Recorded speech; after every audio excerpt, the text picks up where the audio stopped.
Habib Ali ibn Ja'far was a very righteous, pious man who the scholars of Islam, when they would travel to those lands, would all visit him. Right? His wife died when he was only 30 years old. His wife died when he was only 30 years old. And he never married again. And he lived till the age of 90. Right? So 60 years. And people constantly said to him, why don't you marry again? And he would say, in loyalty to that woman, I'm never marrying again.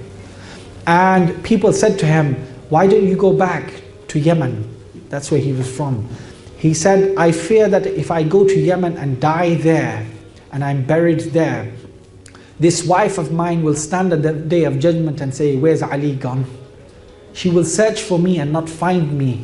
I don't want to break her heart on the day of judgment when she comes out of her grave and not to find me besides her. This is why I will never go back to Yemen. And when he passed away, we had this from those who were present at his passing, present at his burial, and those who would serve him. They said when he passed away, the space between, the space next to his wife's grave was literally a space where you could only walk. It was only a walking space between her grave and the next grave. They said, we were so amazed that when the Shaykh passed away, the earth expanded itself and there was enough space for his grave. Whereas before that, there wasn't any space for another grave there next to his wife's grave. And then every Eid, he had a box that he would only open up on the day of Eid.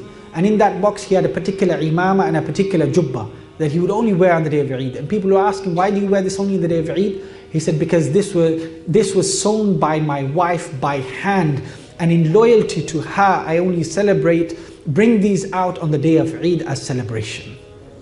Otherwise, I keep them packed away. This man was of such righteousness that when the author of this book, Sayyid Muhammad bin Alawi rahmatullah alayhi, went to visit him, he said to him, I want to see the Prophet sallallahu alaihi wasallam, but I want to see him now.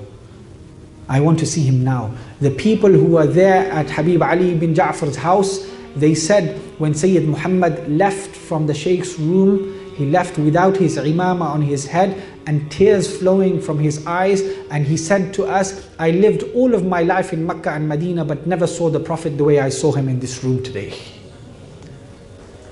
If you have a person of religion in your life, then nothing else matters.